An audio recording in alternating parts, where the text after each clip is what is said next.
Hello, everyone, and welcome to episode 19 of the Playoff Push podcast. This is your NFL recap for week 8 of the 2024-2025 NFL season. A very interesting week at that, which you'll see in the games.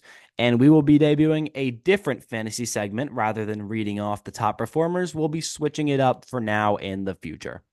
Let's lead off with the first game, however, which was Thursday Night Football. Vikings and Rams. Now, this was the first game back for wide receivers Cooper Kupp and Puka Nacua of the Rams, two of the best receivers in the league, and they proved it in this one. Nacua, 7 catches, 106 yards.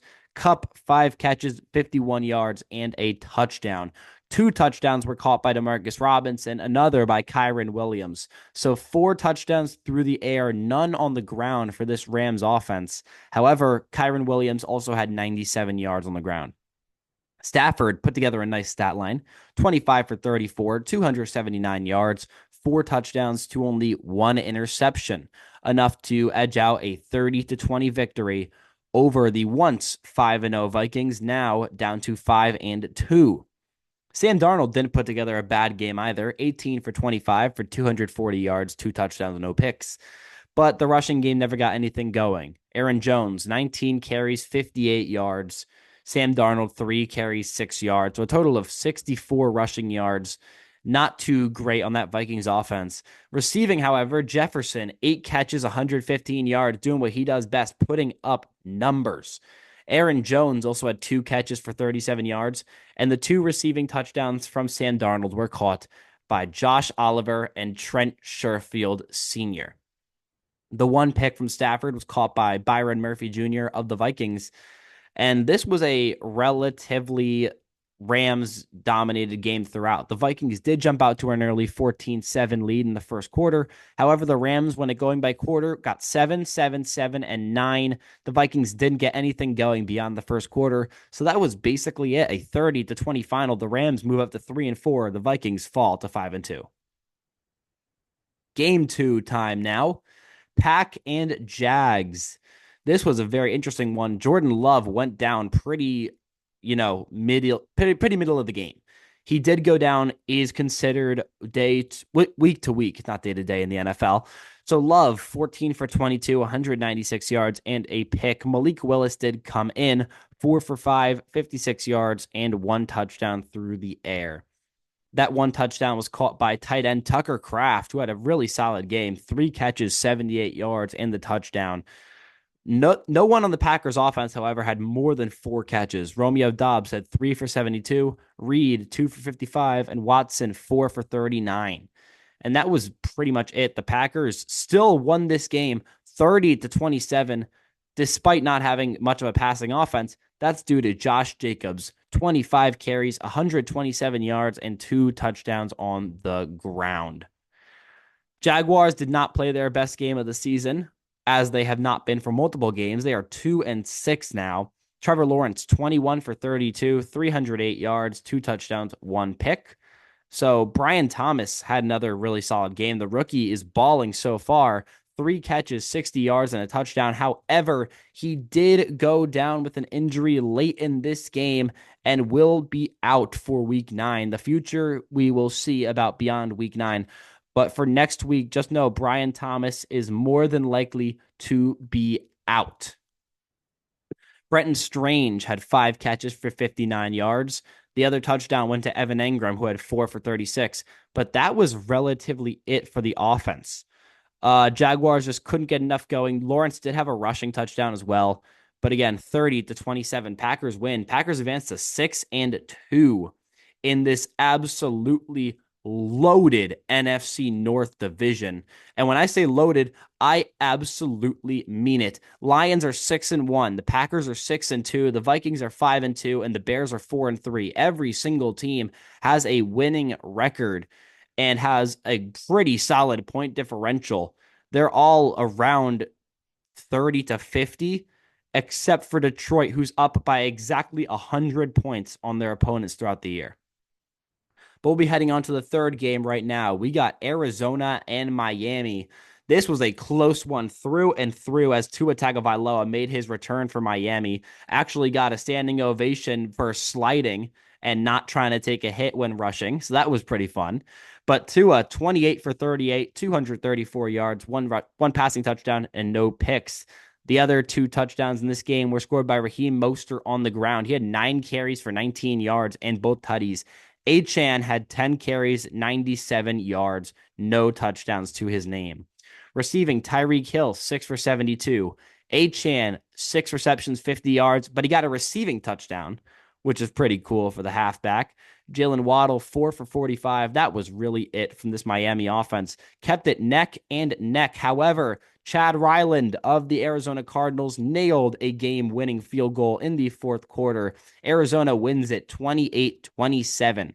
Kyler Murray beats the Call of Duty allegations, going 26 for 36, 307 yards, 2 touchdowns, and no picks. It's been known that Kyler Murray plays awful whenever a new Call of Duty game is either announced or released. However, he defeated those allegations in this game, taking the win. James Conner, 20 carries, 53 yards, 1 touchdown on the ground, both receiving touchdowns. One was caught by Marvin Harrison Jr., the other by Michael Wilson. Trey McBride had a great game as well. 9 catches, 124 yards on National Tight End Day. We will talk a lot about tight ends this week, as it was the most receptions in a week by tight ends in NFL history, as well as 16 total touchdowns for the position. So that'll be a common theme as we progress in this episode. But Harrison had 6 catches, 111 yards, and the touchdown. Wilson, 5 for 31 and the touchdown.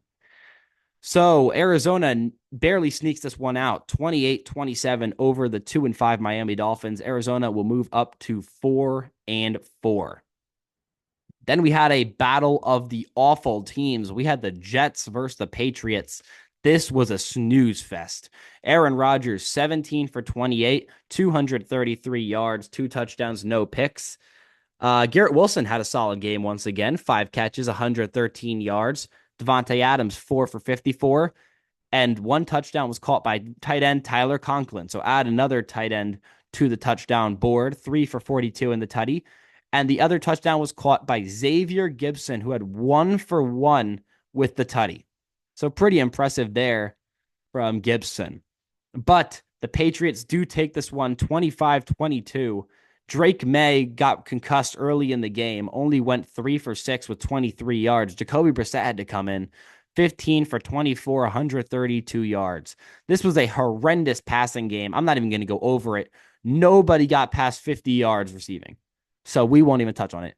However, Ramondre Stevenson, 20 carries, 48 yards, and 2 touchdowns. Drake May also had 3 carries for 46 yards and a rushing touchdown. So 3 rushing tutties was enough to push the Patriots over the top over the New York Jets, who have been nothing but a disappointment this season. Then we move on to a huge game, a game that nobody expected, Cleveland and Baltimore. Cleveland wins this one 29-24. It's magical what happens when you don't have Deshaun Watson as your quarterback anymore. And screw it. Why not throw in Jameis Winston? 27 for 41, 334 yards, 3 touchdowns, no picks. Are you kidding me? This dude hadn't started a game since 2022. Comes in, throws over 300 yards, 3 touchdowns, no picks. The dude was on fire. He just came in, did his job, and left, beating Lamar Jackson, who's probably a front runner for MVP. Just a great game overall. Cedric Tillman absolutely balled. 7 catches, 99 yards, 2 touchdowns. The other receiving touchdown was caught by David Njoku. 5 catches, 61 yards. Judy also had 5 for 79. Elijah Moore, 8 for 85. So a great passing game for Cleveland, which is something you never see with Watson at QB. So who knows? Can Winston turn this 2-6 Browns team around and maybe make a playoff push? I do not think it's even possible. But if anyone's going to do it, why not 2024 Jameis Winston? Baltimore, however, did not play a bad game. Lamar, 23 for 38, 289 yards, 2 touchdowns, no picks. Lamar also had 8 carries for 46 yards. Henry had 11 carries for 73 yards and a touchdown. Relatively silent for King Henry. Usually you see him doing all these crazy things. This was more of a mediocre game by his standards. So that was enough to give Cleveland the win. as Baltimore just wasn't able to produce enough to surmount that insane Cleveland defense. Even while losing Denzel Ward and Jeremiah Owusu-Koramoah mid-game. So two huge losses for that Browns defense. We'll see how it bites them later. But receiving, Zay Flowers, 7 catches, 115 yards, both receiving touchdowns from Lamar. One was caught by Mark Andrews, who's been resurging very, very hard. 5 receptions, 36 yards in the touchdown. The other was caught by Eagles legend Nelson Aguilar. 3 catches, 36 yards, and that receiving touchdown. Defensively, a pretty solid game from Baltimore, however. Kyle Hamilton had a sack, but they just weren't able to stop Winston. I mean, it's crazy because I started the Baltimore defense with full confidence this week. They go out and drop a goose egg, getting burned by Cedric Tillman. So the pass rush, they relatively did their job, but the secondary just couldn't hold up at all. So Cleveland takes this one 29-24. Cleveland goes up to 2-6. Baltimore falls to 5-3 this season. I still have faith in Baltimore. This game does not shake that. Then we get to Philly and Cincinnati.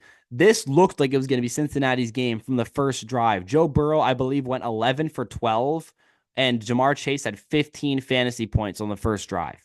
So I came into this game thinking, wow, Cincinnati's going to go crazy. However, that was the only thing Burrow did the entire game.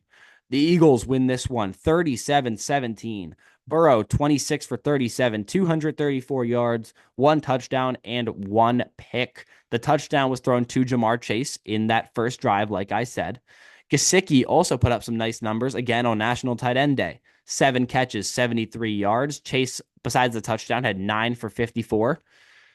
That was it. Not much drive from this Cincinnati offense. Chase Brown had 12 carries, 32 yards, and a rushing touchdown. But again, that was really it. The first drive was all the Bengals got going. Jalen Hurts, however, turned on the Jets, and I hate him for this, but he took so much from Saquon Barkley. I still won my fantasy matchup. However, I would have loved to see Saquon go ballistic. Hurts, 16 for 20, 236 yards, 1 touchdown, and no picks. However, on the ground, Hurts, 10 carries, 37 yards, and 3 rushing touchdowns. We'll get to Hurts' fantasy score later on in the episode. But just a great game from Jalen overall. Saquon still didn't do bad. 22 for 108 as well as 1 catch for 3 yards. The only game this season where Saquon did not eclipse 2 catches. I'm sorry, Caden. That bet was rough. But just a pretty solid game from this Eagles offense, specifically Jalen Hurts, just being able to get the ball so close to the end zone and just run it in over and over. The 1 receiving touchdown was caught by Devonta Smith, 6 for 85, and the tutty. A.J. Brown went 5 for 84. So that was it from Philadelphia and Cincinnati. The 1 pick of Joe Burrow was caught by Chauncey Gardner-Johnson, a guy who's been relatively silent this year after being one of the best defensive backs in the league a few years ago, but looking for a resurgence back with the team he played for in that season. Heading over to Texans and Colts. The Texans take this one 23-20. Houston advances to 6-2. Colts fall to 4-4. Anthony Richardson, what are you doing, my man? 10 for 32 for 175 yards, 1 touchdown, 1 pick. And not only that, he took himself out of the game because, quote, he was tired. Like, are you kidding me?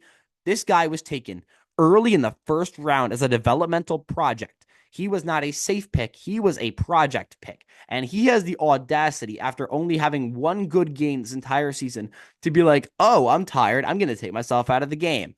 Absolute disaster. I'm sitting him on my bench because I can't start him because he sucks, but I don't want to drop him because the potential's still there. So I'm sitting with 3 quarterbacks on my roster just because this dude can't get his stuff together. I am losing my patience with you, Anthony Richardson. Get your game together and figure stuff out, all right? Great. Anyway, after that tirade, Jonathan Taylor on the ground, 20 carries, 105 yards, 1 rushing touchdown. And in the passing game, Josh Downs, 4 catches, 109 yards, and a touchdown through the air. Other than that, no one had more than 1 catch. Downs had 4, Pittman had 1, Sermon had 1, Taylor had 1, Pierce had 1, Mitchell had 1. Just shows how disastrous of a passing game this was for this Colts offense. And somehow, Houston only won it by 3. I don't know how. CJ Stroud has been really choking recently. 25 for 37, 285 yards, one touchdown, no picks. His numbers have been decreasing and decreasing since last year, which I don't know how, because his weapons are getting better and better. Joe Mixon did Joe Mixon things on the ground, 25 carries, 102 yards, and a touchdown rushing. However, a big hit for Houston. Stephon Diggs did leave the game pretty late. He registered 5 catches for 81 yards, but it does not look pretty. I do not know what it is quite yet, but it would not surprise me if it is ACL. His knee did not look correct on the play, so I'm scared. Prayers up for Stephon Diggs. We'll hope he can recover safely. However, Dalton Schultz, 4 for 52, and the passing touchdown for Stroud was caught by Tank Dell, 4 for 35. And the pickoff of Mr. Richardson was caught by Jalen Petrie, the safety, who I love his game. I love Petrie's game. I think he's one of the best young safeties in this league. And Cami Fairbairn did what he does best, kicking the ball. 3 for 3, 11 points there overall, including the 2 touchdowns. So a great game there from Fairbairn, but not so great of a game for Houston, but they still take the win 23-20. Now we get to a game which was insane. Detroit beat Tennessee 52-14. And this is not the first week they've done this. Last week they beat Dallas. Not last week, 2 weeks ago. They beat Dallas 47-9 and started running plays with their offensive linemen. Well, guess what? They brought more trick plays out in this game. When you look at their passing leaders, you got Jared Goff, 12 for 15, 85 yards, 3 passing touchdowns. You got Hendon Hooker, two completions over 3 attempts for 6 yards. And then you have David Montgomery. Montgomery, 1 for 1, 3 yards and a passing touchdown. They let David Montgomery throw the ball. They were up so much, they didn't care what they did. So they said, hey, David, you want to toss it? And he said, yeah, and threw a touchdown. Just a absolute curb stomp of Tennessee, an absolute disaster for Nashville. However, the rushing game was nothing short of stellar. Jahmyr Gibbs, Sonic, living up to his name, 11 carries, 127 yards and a touchdown. David Montgomery, 9 for 33 and a rushing touchdown. Knuckles doing his thing as well. But this passing game, Sam Laporta, 6 catches, 48 yards, touchdown. Khalif Raymond, 2 catches, 14 yards, touchdown. Brock Wright, 1 catch, 8 yards, touchdown. Surprisingly, Amon-Ra St. Brown, 2 catches, 7 yards, and a touchdown. So he still got a touchdown despite only having 2 catches for 7 yards. But an unfortunate loss for this Lions offense. This was the first game without wide receiver Jameson Williams due to a performance-enhancing drug suspension. He will be back relatively soon. However, it was not a rough outing for the Lions at all. I mean, they won 52-14. What would it have been? Probably 60-14 if they had him? Yeah, it's not too necessary. However, Kirby Joseph did get the pick, as well as Trevor Nowitzki. I've never actually said his name. Hope I pronounced that correctly. But Mason Rudolph, quarterback the Titans, 22 for 38, 266 yards, 1 touchdown, 2 picks. Again, not too much to go off of. A rushing touchdown for Rudolph on 4 carries for 29 yards. The passing touchdown was caught by Nick Westbrook-Akine, and Calvin Ridley had 10 catches for 143 yards. So a great game from the former star, finally starting to get back into his own game. He was incredible with the Falcons. Hopefully he can get back to that with Tennessee, maybe put some life into this team, because the Titans are 1-6 and just got demolished by Detroit. So will anything come out of that team? Who knows? We will see.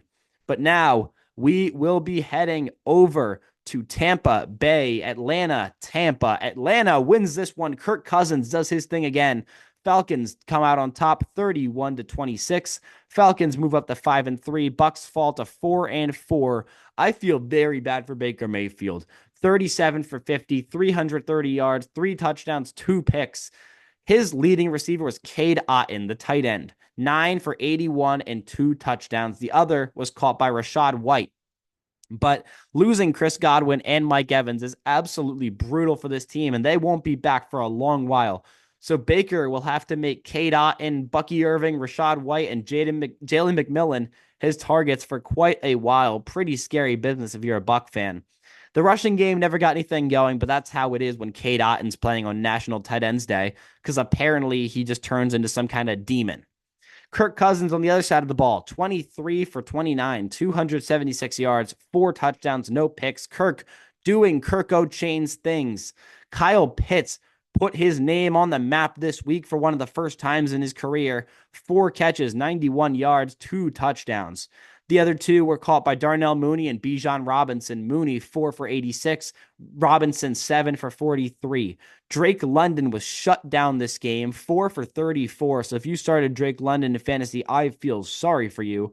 The rushing game, quite a bit of yardage, no scores. We're not going to cover it. Those two Baker picks were caught by AJ Terrell and Jesse Bates.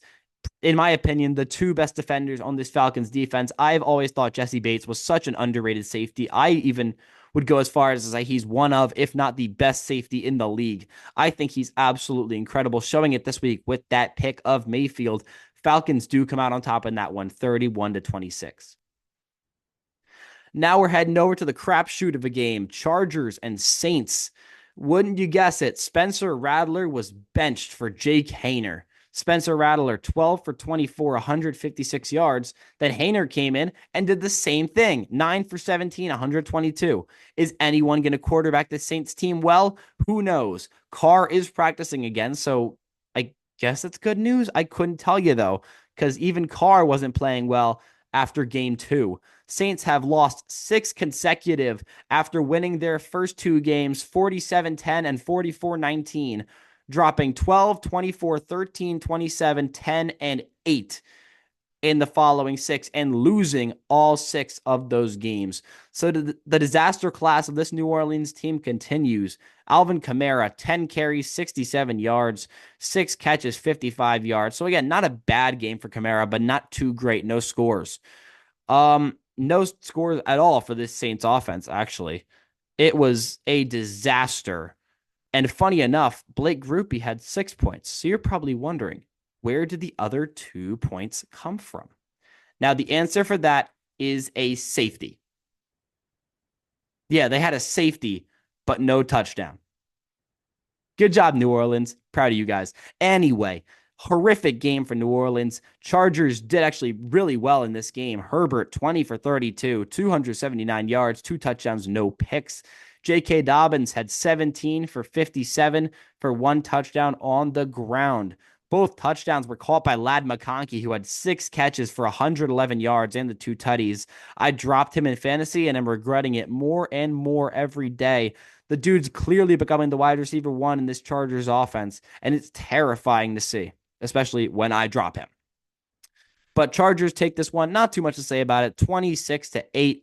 Chargers go up to 4-3. Saints fall to 2-6. Moving on to Buffalo and Seattle. Josh Allen wins this one 31-10. Allen, 24 for 34, 283 yards, 2 touchdowns, 1 pick. The 1 touchdown was caught by Dalton Kincaid, adding to the tight end day name. Knox also added 2 for 50. Keon Coleman had 5 for 70 and a touchdown, and Khalil Shakir, 9 for 107.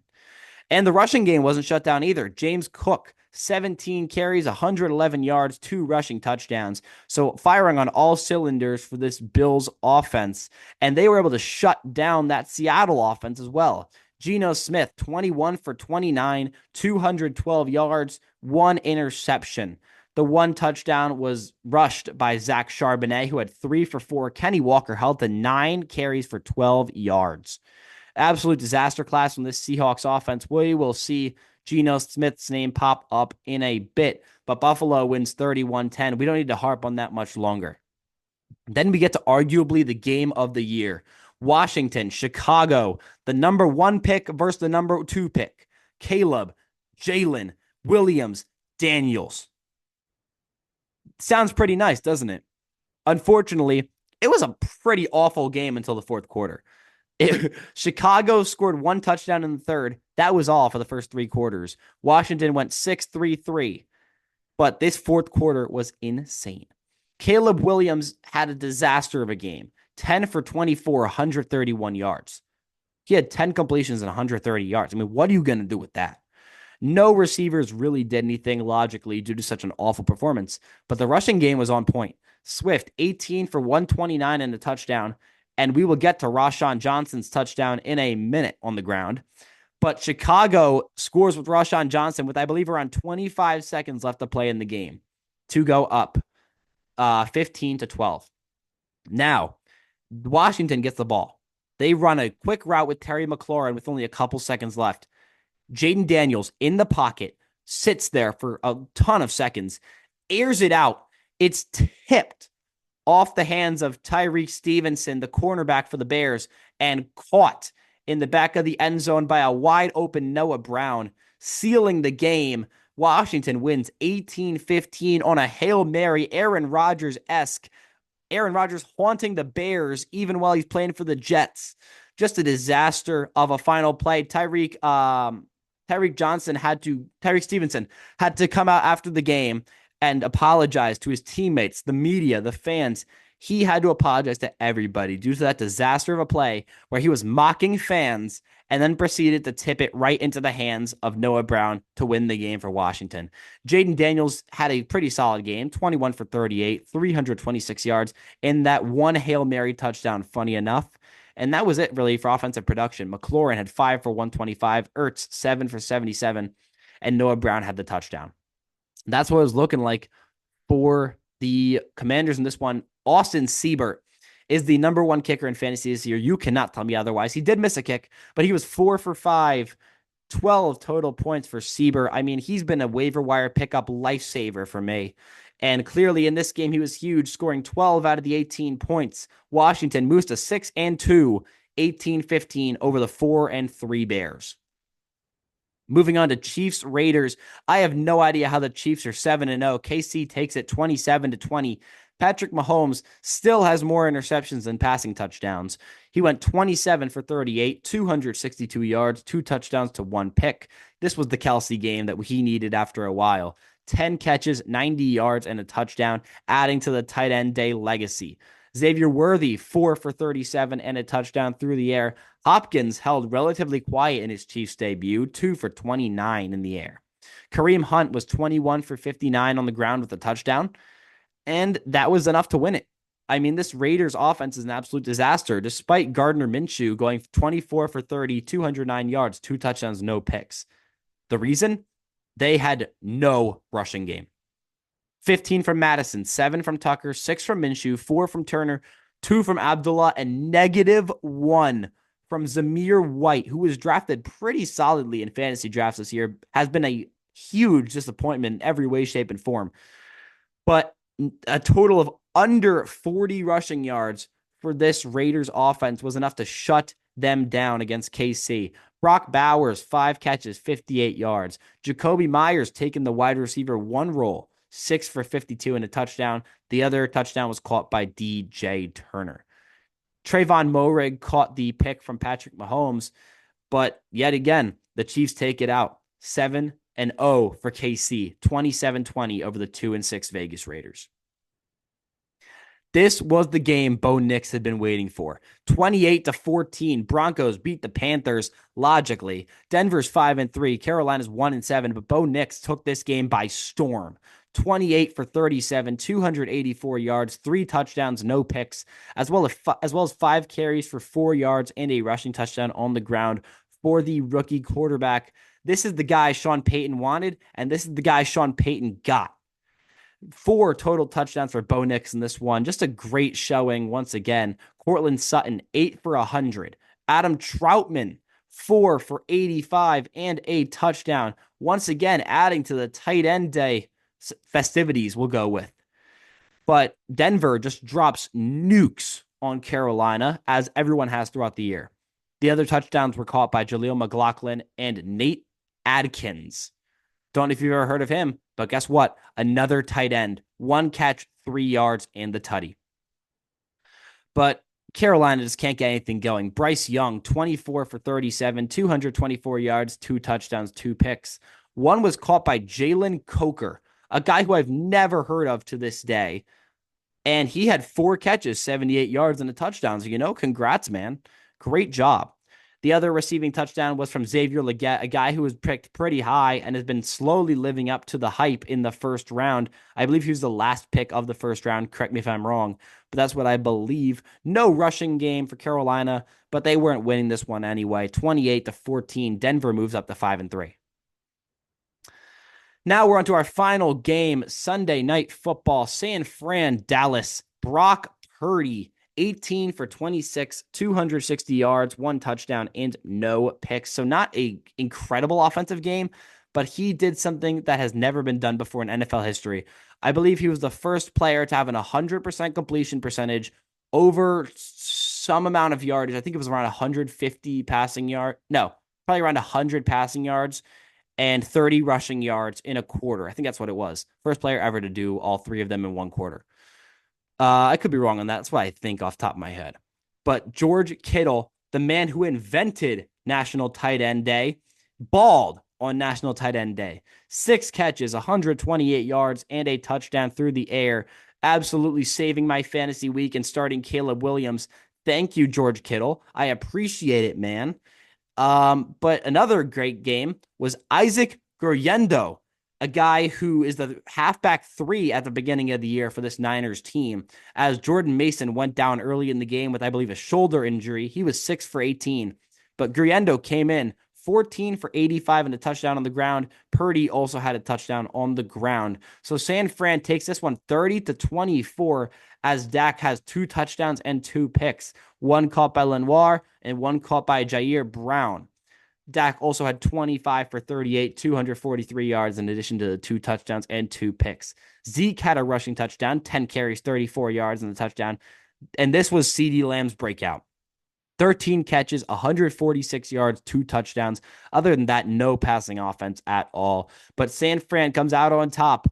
Now they're 4-4, which is something you never thought you would say for San Fran entering the year, but they beat the now 3-4 Dallas Cowboys 30-24. Monday Night Football is starting in around 15 minutes here. Giants Steelers. If I were to give you my prediction, I would say Pittsburgh wins this one. I will go with 31-17. We'll see what happens. I think it's going to be a good game for Mr. Tyrone Tracy. He's been balling for the last few, and I love him. I saw him coming out of college and knew he was going to be a guy that could come up and ball. And he's been doing that these last few games. Incredible to see. But now we will move on to our new and improved fantasy segment sponsored by CadeStarters.com. To get all your great fantasy and sports betting information, go check out CadeStarters.com. The link will be in the description. But a huge game for some of these guys who you may have not thought of. Let's start off with Bo Nix. As I said, 28 for 37, 284 passing yards, 3 touchdowns, no picks, as well as a rushing touchdown, dropping 29.76 points. Just an impressive performance from Bo Nix, a guy who many labeled as a bust early in the year, who's really been taking that to heart and putting up numbers these last few games. Ladd McConkey came in as the number 4 best player this week, 29.1 fantasy points, tied with Mr. Cade Otton, who we'll talk about next.